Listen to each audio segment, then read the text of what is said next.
Hello friends, आज हम लोग रिलेशंस एंड फंक्शंस की ये सेकंड वीडियो देख रहे हैं और इसमें हम आज लोग रिलेशंस का जो टॉपिक है वो डिस्कस करेंगे। ठीक है, आइए समझते हैं रिलेशंस क्या होता है और किस तरह से हम रिलेशंस के क्वेश्चन को डील करते हैं, है ना। आइए देखते हैं। देखिए, सबसे पहले तो मैंने एक एग्जांपल लिया है, सेट ए लिया है मैंने एक 1 2 3 4 5 और सेट बी लिया है मैंने 4 5 6 और 7। अब सेट ए और सेट बी का अगर मैं कार्टेशियन प्रोडक्ट निकालूं तो ए क्रॉस बी की वैल्यू क्या आएगी, 1 लेंगे सबसे पहले और 1 को बी के चारों एलिमेंट के साथ लिंक कर देंगे, 4 के साथ भी, 5 के साथ भी, 6 के भी और 7 के साथ भी, यानी कि 1 4 1 5 1 6 और 1 7। उसके बाद 2 4 2 5 2 6 और 2 7, फिर 3 4 3 5 3 6 और 3 7। उसके बाद 4 4 5 4 4 4 6 और 4 7। उसके बाद 5 लेंगे, 5 4 5 5 5 6 और 5 7। ठीक है, तो इस तरीके से हमने एक एक एलिमेंट ए का लिया और इसी उसके ही करस्पॉन्डिंग सारे के सारे जो चारों के चारों एलिमेंट हैं बी के, उनको उस एलिमेंट के साथ ऑर्डर्ड पेयर में लिंक कर दिया। समझ रहे हो? तो इस तरह से हमने ए क्रॉस बी की कार्टेशियन प्रोडक्ट की वैल्यू को फाइंड आउट किया। अब सुनो बात को, मैं एक सेट R1 लेता हूँ और R1 जो है वो एक सबसेट है ए क्रॉस बी का। अब ए क्रॉस बी के अंदर किस टाइप के एलिमेंट हैं? ए क्रॉस बी के अंदर ऑर्डर्ड पेयर के टाइप के एलिमेंट हैं। देख सकते हो आप, 1,4 जो है वो एक ऑर्डर्ड पेयर है और 1,4 एक एलिमेंट भी तो है ए क्रॉस बी का। तो ए क्रॉस बी के अंदर ऑर्डर्ड पेयर के टाइप के एलिमेंट्स हैं। तो एक R1 मैंने सबसेट लिया ए क्रॉस बी का, तो उसके अंदर भी तो जो एलिमेंट होंगे वो ऑर्डर्ड पेयर के टाइप के ही होंगे। समझ रहे हो इस बात को? क्योंकि ए क्रॉस बी के अंदर सारे एलिमेंट ऑर्डर्ड पेयर के टाइप के हैं। तो जो सबसेट मैंने R1 लिया है उसके अंदर भी तो जो एलिमेंट्स होंगे वो ऑर्डर्ड पेयर के टाइप के होंगे। तो मैंने एक R1 सेट लिया जिसमें x, y यानी ऑर्डर्ड पेयर x, y के टाइप के एलिमेंट हैं, सच दैट ऐसा है कि x is equal to y। यानी उस ऑर्डर्ड पेयर की खासियत क्या है? उस ऑर्डर्ड पेयर की खासियत ये है कि जो उस ऑर्डर्ड पेयर का फर्स्ट एलिमेंट होगा वो ऑर्डर्ड पेयर के सेकंड एलिमेंट के इक्वल होगा, है ना। Where x belongs to a and y belongs to b, यानी फर्स्ट एलिमेंट सारे के सारे सेट a से लिए गए हैं और सारे सेकंड एलिमेंट वो सेट b से लिए गए हैं। ठीक है ना। अब देखिए, R1 को अगर मैं, ये तो हुई इसकी सेट बिल्डर फॉर्म, अगर मैं इस R1 को रोस्टर फॉर्म में चेंज करना चाहूँ तो देखिए इसमें कैसे कैसे कौन कौन से एलिमेंट्स आएंगे। देखिए आप ए क्रॉस बी में चेक कीजिए, ऐसे कितने ऑर्डर्ड पेयर हैं जिसमें x और y दोनों इक्वल हैं, यानी फर्स्ट एलिमेंट सेकंड एलिमेंट के इक्वल है। देख सकते हो आप, एक तो आपके पास ये 4,4 आता है। 4,4 जो है उसमें फर्स्ट एलिमेंट सेकंड एलिमेंट के इक्वल है, तो एक तो 4,4 आपके पास आता है और एक 5,5 आपके पास है। तो एक तो 4,4 और एक 5,5, तो दो ऑर्डर्ड पेयर हमारे पास आते हैं, 4,4 और 5,5। तो ये सेट हुआ हमारा R1। एक दूसरा सेट R2 लेते हैं, ये भी एक सबसेट है ए क्रॉस बी का। तो इसके अंदर भी ऑर्डर्ड पेयर के टाइप के एलिमेंट होंगे। इसके अंदर x, y के टाइप के यानी ऑर्डर्ड पेयर के टाइप के एलिमेंट हैं, such that x is greater than y, यानी जो फर्स्ट एलिमेंट है ऑर्डर्ड पेयर का वो छोटा है, वो बड़ा है ऑर्डर्ड पेयर के सेकंड एलिमेंट से। अब देखिए ए क्रॉस बी के अंदर चेक कीजिए, ऐसे कितने ऑर्डर्ड पेयर हैं जिसमें फर्स्ट एलिमेंट सेकंड एलिमेंट से बड़ा है। सबसे पहले तो 5,4 5,5 5,6 और 5,7, ये चार ऑर्डर्ड, सॉरी ये 5,5 हम नहीं लेंगे क्योंकि इसमें x जो है वो y के इक्वल है, और 5,6 भी हम नहीं ले सकते, 5,7 भी हम नहीं ले सकते। तो सिर्फ और सिर्फ एक ऑर्डर्ड पेयर 5,4 ऐसा आता है जिसमें x एलिमेंट जो है वो y एलिमेंट से बड़ा है, यानी कि जिसके अंदर फर्स्ट एलिमेंट जो है वो सेकंड एलिमेंट से बड़ा है। उसने क्या रखा है ना, x ग्रेटर देन y, और x इसमें फर्स्ट एलिमेंट है और y इसमें सेकंड एलिमेंट है। ठीक है ना। तो R2 की जो रोस्टर फॉर्म हुई वो ये हुई। नेक्स्ट हम R3 सेट देखते हैं। R3 सेट आता है हमारा कि ordered pair x, y type के एलिमेंट हैं, such that Y is divisible by X, यानी कि जो सेकेंड एलिमेंट है वो डिविजिबल है फर्स्ट एलिमेंट से। अब देखिए ए क्रॉस बी में चेक कीजिए ऐसे कितने एलिमेंट्स हैं। एक तो 1,4, क्योंकि 4 जो है वो डिविजिबल है 1 से। 1,5, 5 1 से डिविजिबल है। 1,6, 1,7, 2,4 क्योंकि 4 भी 2 से डिविजिबल है। 2,5 नहीं हो सकता। 2,6 क्योंकि 6 2 से डिविजिबल है। 7,2 नहीं हो सकता। 3,4 नहीं हो सकता। 3,5 नहीं है। 3,6 है, 6 3 से डिविजिबल है।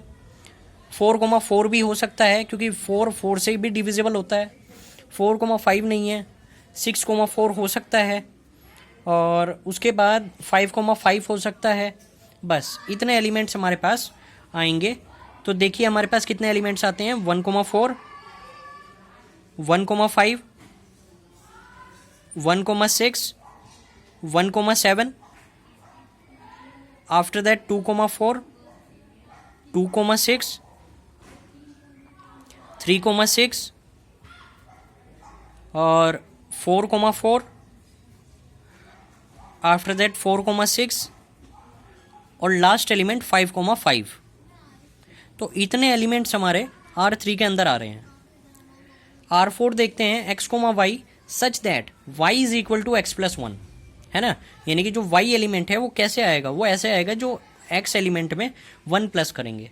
यानी कि y एलिमेंट इक्वल है सेकेंड एलिमेंट जो है वो तब आएगा जब हम फर्स्ट एलिमेंट में 1 प्लस करेंगे, है ना। तो ऐसा एलिमेंट देख लीजिए आप, ऐसे एलिमेंट कौन कौन से हो सकते हैं। 1,4 नहीं है।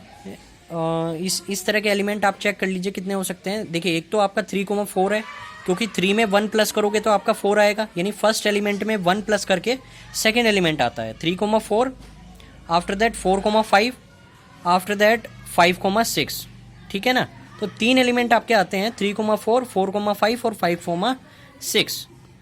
3,4, 4,5 एंड 5,6। अब स्टूडेंट्स मेरी इस बात पे ध्यान दीजिए कि मैं आपको समझाना क्या चाह रहा हूँ।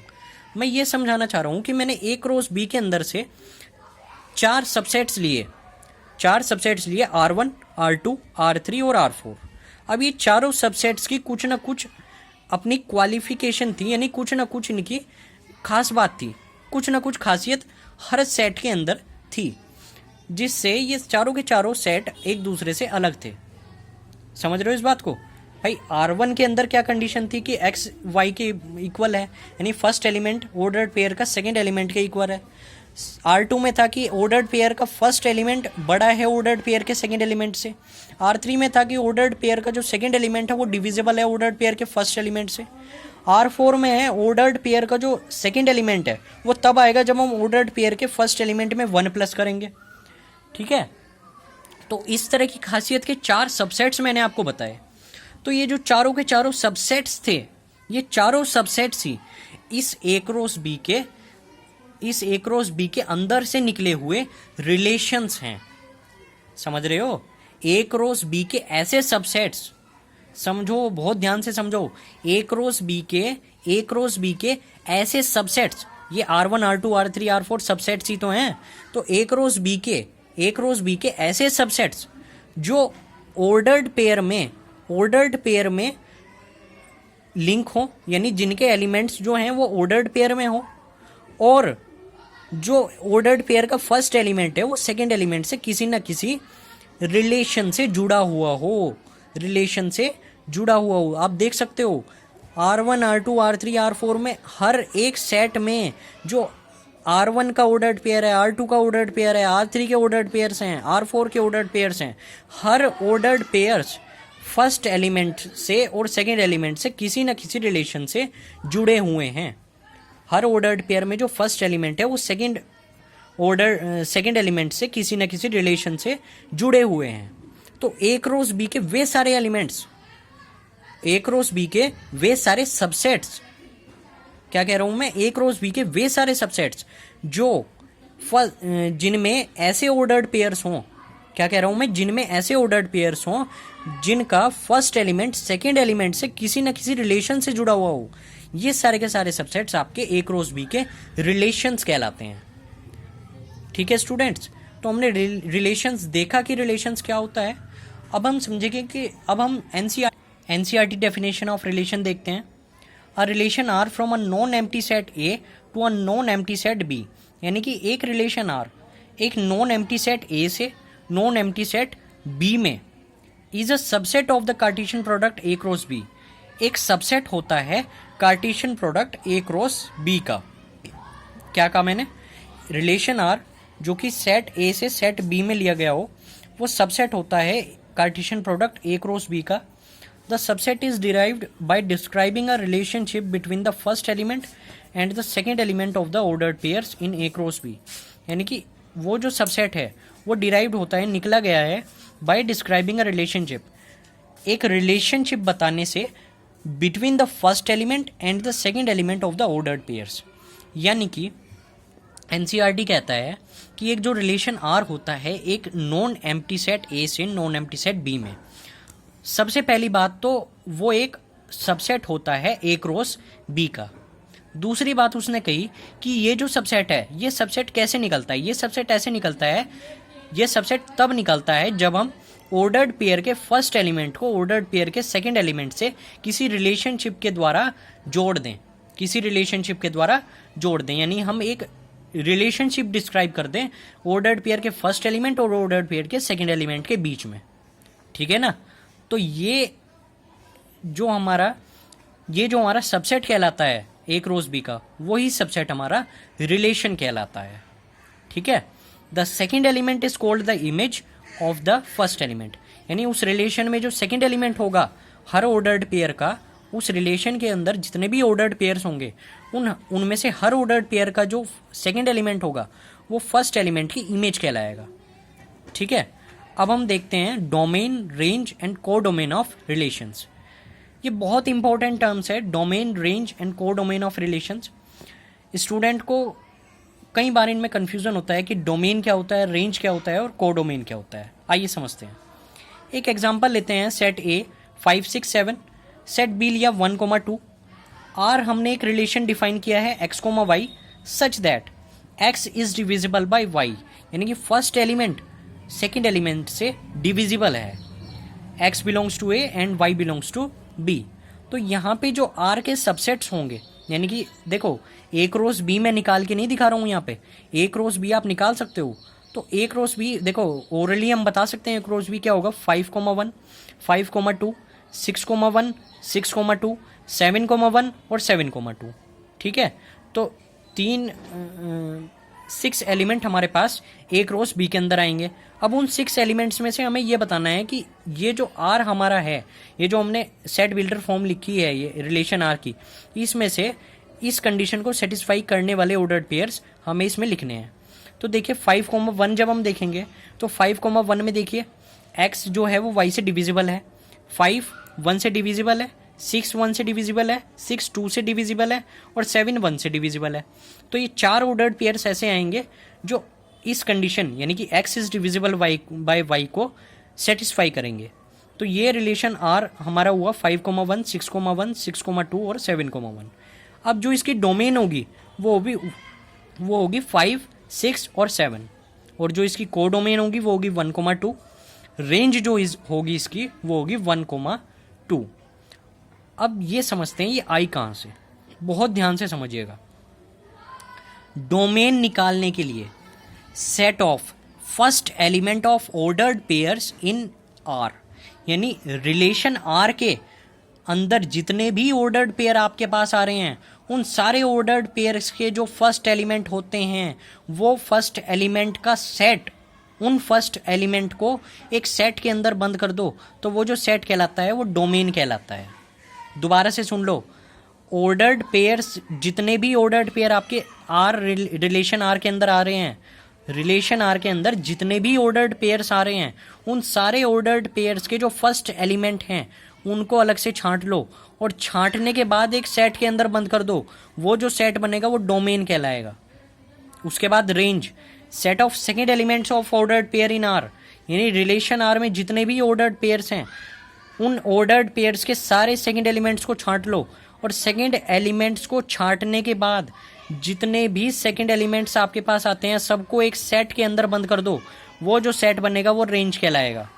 कोडोमेन, कोडोमेन क्या होता है, पूरा का पूरा आपका जो बी सेट है, पूरा का पूरा बी सेट आपका कोडोमेन कहलाता है। पूरा का पूरा आपका बी सेट कोडोमेन कहलाता है। Set of all the elements of set B, यानी सेट बी के सारे एलिमेंट्स का सेट आपका कोडोमेन कहलाता है। अब आप ध्यान से सुनो, कोडोमेन और रेंज इस वाले एग्जाम्पल में इक्वल आए हैं, लेकिन ज़रूरी नहीं है हर एग्जाम्पल में कोडोमेन और रेंज इक्वल आए। हो सकता है कि कोडोमेन में ऐसा कोई एलिमेंट हो जो रेंज के अंदर ना आए, कोडोमेन में ऐसा कोई एलिमेंट हो सकता है जो रेंज के अंदर ना आए। तो दोबारा से सुन लीजिए, डोमेन क्या होता है, set of first element of ordered pairs in R. Range क्या होता है, set of second elements of ordered pair in R. Codomain होता है set of all elements of set B, set B के सारे एलिमेंट कोडोमेन। रेंज होता है are के अंदर, रिलेशन आर के अंदर जितने भी ऑर्डर्ड पेयर्स हैं उन ऑर्डर्ड पेयर के सारे सेकंड एलिमेंट्स का सेट। डोमेन होता है रिलेशन आर के अंदर जितने भी ऑर्डर्ड पेयर्स हैं उन सारे ऑर्डर्ड पेयर्स के फर्स्ट एलिमेंट का सेट। ठीक है, तो ये हो गए डोमेन, रेंज और कोड।